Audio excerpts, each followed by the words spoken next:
I like this guy. Vandir Beko I grohen përpara.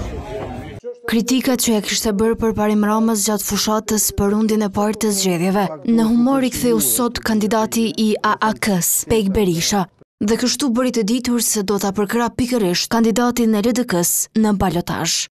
Më shumë detaje nuk u dhan nga asnjëra parti rreth kësaj marrëveshje. Mirë, bravo. Jeton. Smart City. I like this guy. Vandir Beko I grohen përpara. Megjithatë, Lidhja Demokratike mbetet afër zyrtarizimit të një bashkëpunimi edhe me një tjetër subjekt.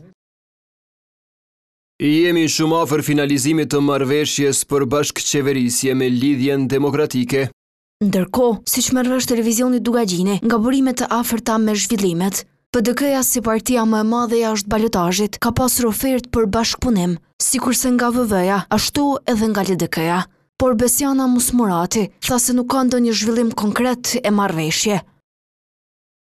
Përbes s'kemi qëndrim, kur të kemi e publikojmë për të gjithë, s'kemi diskutuar ende, ne kemi humb, kështu që tash vendosin qytetarët për koalicione është hala shumë herët. Ndërkohë lëvizja vetëvendosje që garon në balotazh në kryeqytet me kandidatin e vet, Hajrullah Qeku, nuk është përgjigjur për mundësitë e bashkëpunimeve për 9 nëntorin. Për monitorues të komunave, pavarësisht koalicioneve të arritura, një subjekt luan rol më të rëndësishëm se sa të tjerët.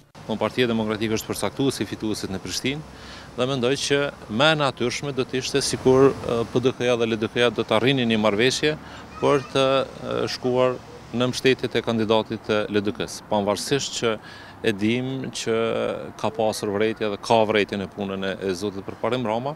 Raundi I dytë për zgjedhjet lokale mbahet më 9 nëntor, ndërkohë në Prishtinë I pari doli përparim Rama I LDK-s, me vetëm 580 vota më shumë se Hajrullah Qeku I VV-s, të cilët synojnë të udhëheqin me kryeqytetin e Kosovës.